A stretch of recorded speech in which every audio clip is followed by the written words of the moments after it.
You have questions, we have answers. This is Jane Muller. And this is Ken Muller. Welcome to our show, all about real estate with Ken and Jane.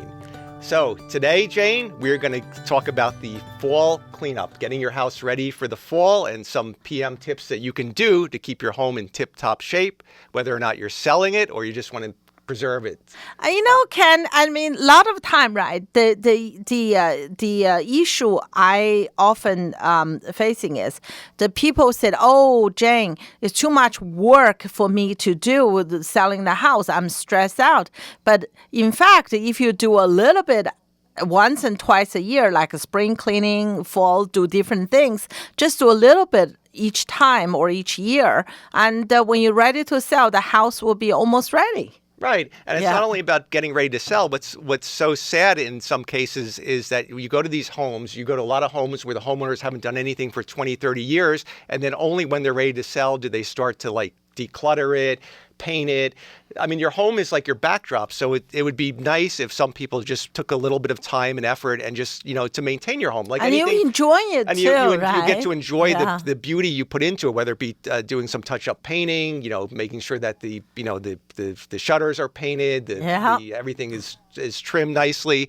So there's benefits, but it's also important because the home, just like a car, you have to do certain preventive maintenance to it. Otherwise, it's going to wear out faster than it would otherwise. So these are just some tidbits of things that you should do to keep your home in good working shape and so you can enjoy it. Prevent the big ticket down the track, because as you mentioned, Ken, just like a car, right? And if you never maintaining your car, when something breaks, it's going to be a big ticket. It's going to be big cost. But if you maintain them and the prolonging the life of the home. So absolutely. So let's start with the good first thing to check out would be the thermostat. The thermostat it's important that now that even though it's been kind of a very mild fall season, you could almost say it's been like an extension of summer, it'd be good that you switch the thermostat to the heat mode, make sure that your thermostat, the batteries are good, because you don't want to get it when you get those cold nights, you don't want to turn on the heat and find out that your thermostat's not working, because if your thermostat's not working, most likely your furnace won't kick in. So you want to check the batteries on it, and then also check your furnace to make sure that when you switch it on, that it fires up.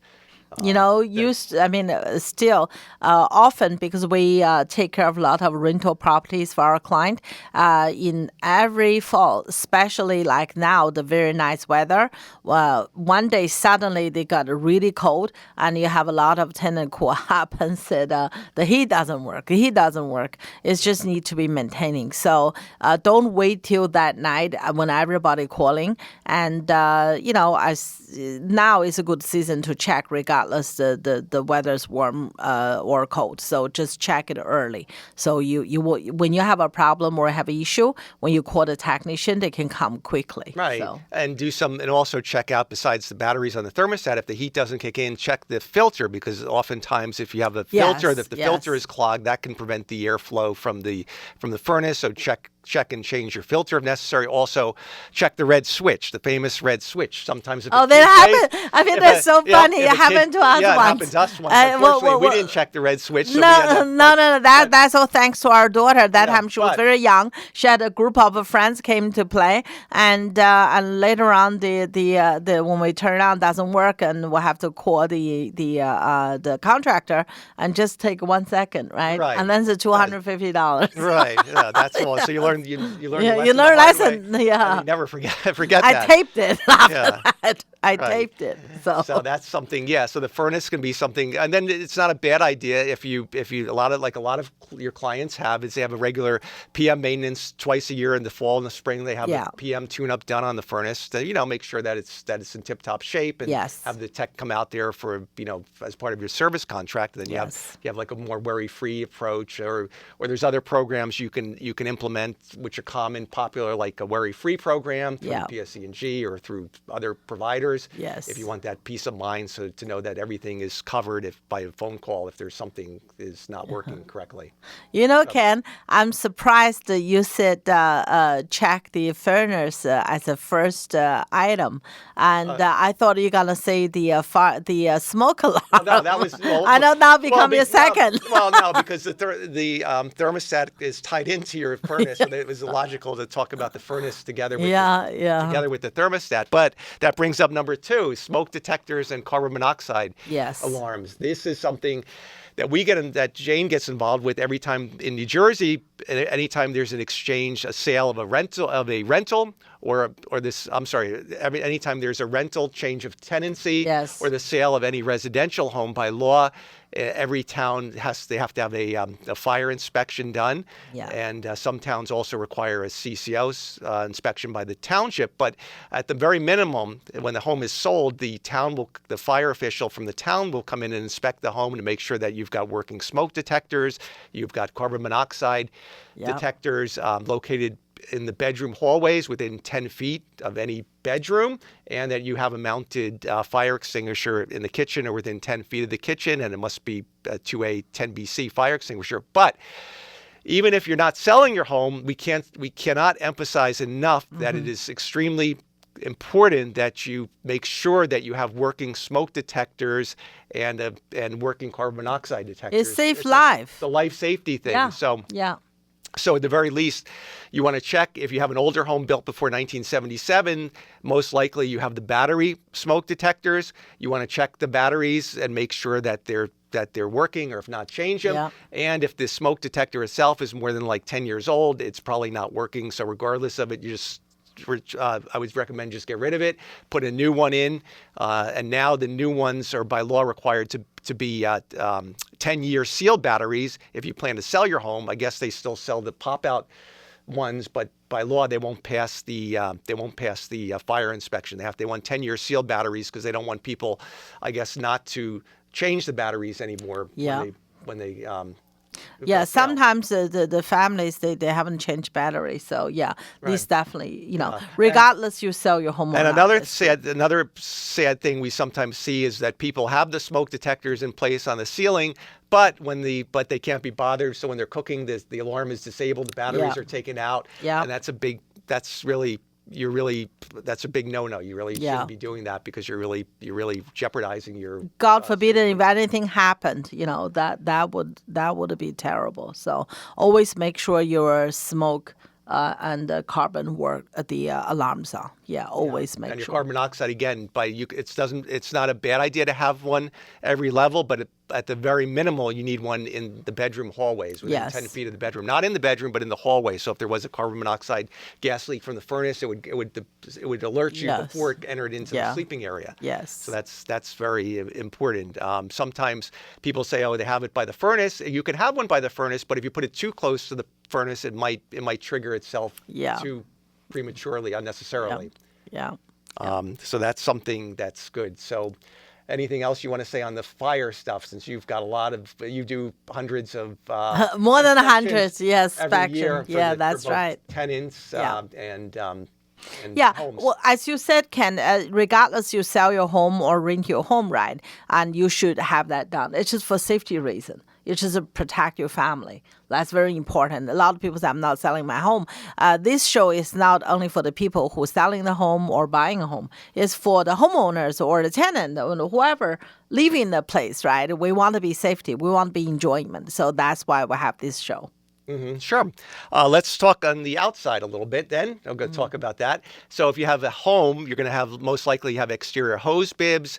Around this time, you should start thinking about getting them winterized, which is a pretty simple process. You just want to shut off the local valve inside the home, open up the outside hose bib, drain out the water, then you want to close it and then shut off the local valve. So you kind of drain out any water that's in the line, so that when the freezing temperatures come, the water won't freeze, because if you have water that's in there and it freezes, it's going to expand and that could crack the pipe. Absolutely. So that's just a nice, good thing to do, and it doesn't take all that much time, and you could most likely do it yourself without getting a contractor involved. Even you could you could do that. I only can do whatever the job related. Yeah, you can do it for the client, but you won't. Yeah, do it for that's your right. house. Exactly. That's what I mean. Job related. You'll clean the client's kitchen from the cabinets down to the counters, but you won't do it at our house. You save all your energy and effort for doing the. That's the right. Home ready, right. Exactly. Also outside with the sprinkler system, if you have a lawn sprinkler, you want to have that winterized, and a lot of people have the company do that, or better company to do that, so done it properly. Yeah. Right. So also the outside. This is outside and inside the fireplace. You want to look at your chimney. Your chimney exhaust. You want to make sure that there's no blockage there. It's not a bad idea to have a rain cap or a guard around your chimney to prevent any creatures from slipping in there. Actually, that happened to us many, many years ago. After we moved in, and one day we just smelled something. That's really odd. It's a burning. So we called the contractor in, and they said some thing fell through the chimney. So my husband quickly called a contractor to make the chimney cap the net. Yeah. So now, since then, we never had an issue. So that's a good idea, because you don't want anything nesting there, and that could cause you don't want the wildlife to protect them. Yeah, that's right. From them getting hurt and getting trapped in there as well. Yeah. And then with the outside and inside, we're going to talk about the dryer vents. It's a good idea on an annual basis to have your dryer vent professionally cleaned. You clean out the vent that's part of the dryer, but I'm talking about the vent line. So if you do have a vent line, you need to have the lint cleaned up, because if the lint backs up, it causes a fire hazard, and it could also prevent your dryer from drying effectively because of the moisture in the vent line. Yeah. So it's quite. Sometimes if your dryer not working properly, and probably maybe the simple way is to get someone clear the line rather than buy a new dryer. Right. So it can happen. That's happened to some clients before, where they thought their dryer had stopped working, and we suggested them, no, well, why don't you clean the dryer based on that was one of the clients. I said, hang on, the dryer wasn't that old. I thought, hang on, that was a good brand. Wasn't that old? That's odd. So at the end, we suggest them to get the dryer line cleaned. After that, it was good. So save the client, over $1,500. So that was good. Yeah, absolutely. All right, we're going to take a short break. We'll be right back after these messages. Okay, welcome back to our show. We're going to continue our discussion on fall maintenance tips for your home to keep it in tip-top shape, regardless of whether or not you're selling your home or just want to, enjoy it to its fullest potential. And time permitted, but once we get done with these PM lists, I want to try to get to some of the backdrop spicing things that you said you could do to go above and beyond the PM preventive maintenance. That's right. Let's all go through this a little quicker, because you do have some good ideas how to enhance your home's aura or appearance. So let's talk about the roof gutters and the leaders and trees. So obviously you want to keep the roof protected. If there's any overhanging branches on the roof, they should be cut back. Because that's just a conduit for squirrels and other animals to get on the roof, and plus they're going to prematurely wear out your roof due to the buildup of moss and it's just a good idea. Your gutters should be cleaned. Your leaders and your gutters should both be cleaned. Your gutters, I guess, primarily, and they divert it to the leaders. So you want to make sure that there's no leaves, accumulating there, or no nests. We've seen homes where the gutter is broken, and because of the weight of all the accumulation. So then the rain, because if they're not clean, then the rainwater has no choice but to roll down the house, and it's going to roll against the foundation, and eventually you're going to have a water problem. That's why the gutters are intended to collect the rainwater, take it to the leaders, and the leaders vertically drain it either underground, or if they divert, you want to make sure that the elbow on the leader is at least extends maybe 5 feet from the house. So you get a nice, so the water diverts away from the house. Because if sometimes people have the leaders and the gutters working, but the leader is vertically, and then there's not even an elbow, so it just drops, and all that water just drops right down on the ground next to the foundation, and you're going to have problems, because eventually that water is, it should be moved away from the house. Besides that, the landscaping around the foundation on all four sides of the house, you should have it, make sure it's pitched away, so that way it further helps the drainage of the water So it doesn't, it drains away from the house, not in towards the house. Yes. So those are all important things. And they're really things, and believe it or not, you do so many home inspections, and a lot of times when there's a water problem, what do the professionals say? They say, well, they look at the leaders, the gutters, the pitch, are the leaders pitched, are they far enough away from the water? Is the foundation? So these are things that the homeowners can do for a minimal cost without having to spend an arm and a leg to exorbitant amount of money to do it. But if you didn't do it again, and it can cost arm and leg. I just recently sold a home, right? And the owner recorded they always have some, moisture in the basement, so on and so forth, but nothing huge. So when we sell the house, the buyer did a home inspection, and at the end, I suggest owner call the professional come to check it. And then they suggest the French drain because exactly what you said, the water around the house, the gutter was really just dropped in the house. So at the end, we did the French drain. We corrected the issue you just mentioned above, and the French drain did cost a lot, but the other maintenance was like not much. But because this problem causing the house, the foundation have some issue we have to fix. But after that, the house was really good. And the owner said, Jane, why didn't I met you 20 years ago? I said, 20 years ago, I'm not agent yet. Yeah. So, and then we should, since we're talking about the foundation and the waterproofing, what's your take? A lot of people may have homes that have sump pumps. I mean, if you do have a sump pump, you want to make sure it's in working order. And it's not a bad idea, I think, to have a battery backup put in because if, God forbid, the power fails, you want that sump pump is there for a purpose to take any groundwater that builds up. They want to divert it and pump it out because you don't want the sump pump not to work in the event of there's a power outage and there's a big storm. Because I always suggest client, to have a generator too. We have one in our house. Yeah. And so God forbid anything happened if there's no electricity, like last time, Sandy, many years ago, right? Sure. A lot of home had a water issue in the basement, not because the house has a water issue. It's truly because we don't have the electric for 7-8 days for some area. So the pump stopped working. Even you have a battery, right? They can't last 7-8 days. So it's good to have invest in some type of a generator, at least to have some minimal power supply for the essential parts of the house. Exactly. Yes. Yeah, I agree. I would suggest essential is the pump and the refrigerator. Yeah, that's right. Refrigerator. Yes. Yeah, and some people that didn't have the gas had the electric fired hot water heaters, so they could not take a shower or a hot shower for a while. But then people got creative and started boiling water and mixing it in the tub. So there's all different things you can do to get when people put their minds together, right? They found a way through it, and we're blessed that we haven't had anything that bad happened. Then, yeah. But you never know. It's best to be prepared and then be unprepared. That's right. That's right.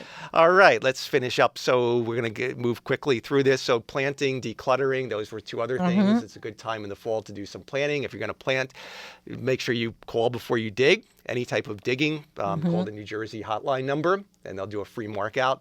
Yep. They can just Very Google the number. important. It's 1-800 call before you dig, and then. If you plant the trees, right, I just want to remind everyone, just make sure you study the plant before you plant it in. Some trees more, the roots, if you plant too close to the home, may have a problem. So, or they may grow too much, take over other plants. So just study before you put anything in the ground. Mm-hmm. Yeah. Right. I had years ago. I had one family, the Asian family. They put a bamboo in the backyard.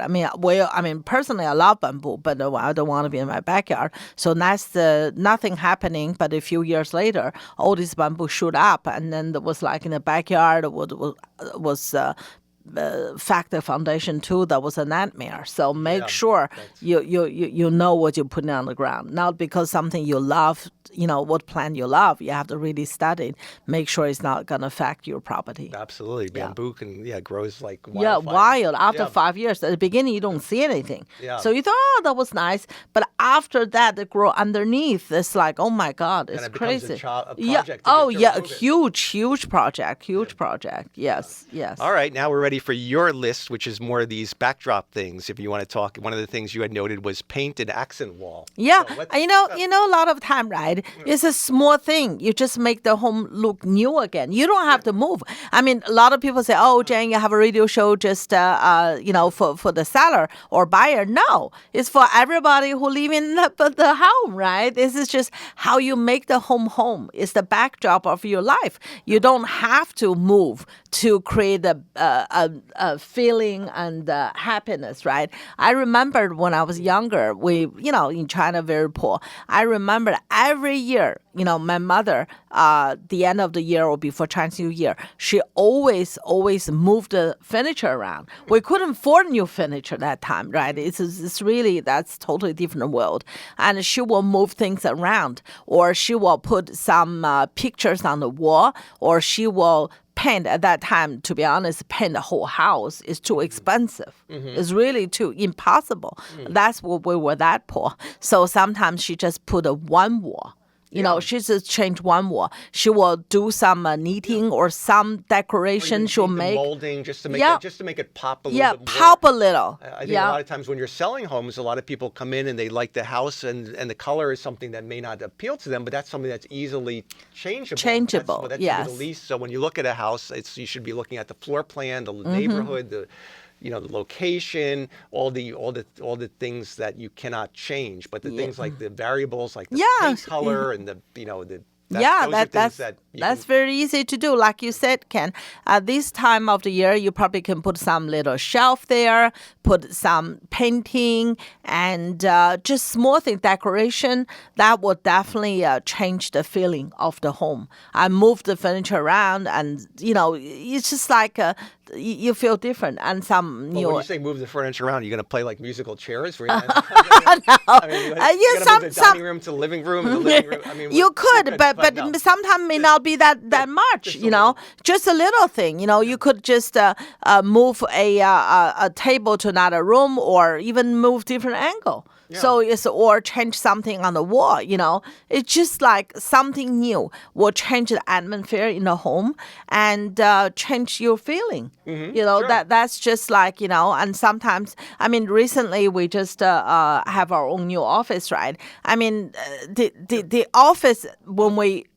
At the beginning, I thought, that was just an office. Yeah, but after our admin staff, especially Kathy, she's very artistic. Right. After she designed we even didn't paint it. The painting was good. I was going to paint it. But it looked flat. It looked like you look at the office, you say, oh, it's a couple of rooms and it's got carpeting and the paint is okay. And it just looks flat. But putting up paintings and sayings and things, it makes a world of difference. I think that's right. It's like night and day. Now when you go in there, you're like, wow, this is really, and you're putting the little coffee bar, coffee maker, and just put cabinet here, a shelf there with some plaques on it and things, and a some picture little here, plant. a saying there, different decoration paintings. It just makes it, so I guess that's the positive energy and a very happy place. So it makes a world of difference. The same thing with the house. I mean, just if people don't have to spend, just put some paintings up or some, like you said, a shelf and with some decoration. It makes a world of difference to brighten and just the whole mood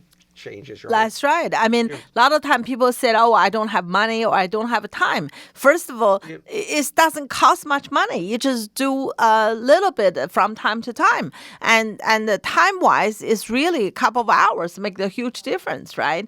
I mean, even our bedroom, right, after we move in, we got so busy. We have a young child. We were so busy with the work. And our master bedroom, we never put on the picture up. Yeah. And look, one day I just said, oh, my God, this room looks so barren, right? I asked you to put the photo up. That was totally different now. Yeah, and even putting in the family room, putting that one of our favorite pictures. That's the family room where you can see it more than in the living room. It just adds so much. It just complements the coloring of the walls with that picture, so it makes it just pop more. Yeah, exactly. And I think then we didn't really cover much about decluttering, but I think decluttering makes a huge difference to the whole feel of the house. I mean, most people, I think, feel less stress when there's the more clutter you see, the more stress you feel. So if you can do a little bit of decluttering, because eventually if you're going to move, it may not be now, it may not be next year, but it may be in 5-10 years. We see so many clients that wait until they're ready to move, and then they have a whole basement and the garage full of stuff, and then it becomes a burden because they've got boxes and crates they've got to go through and decide what they want to keep,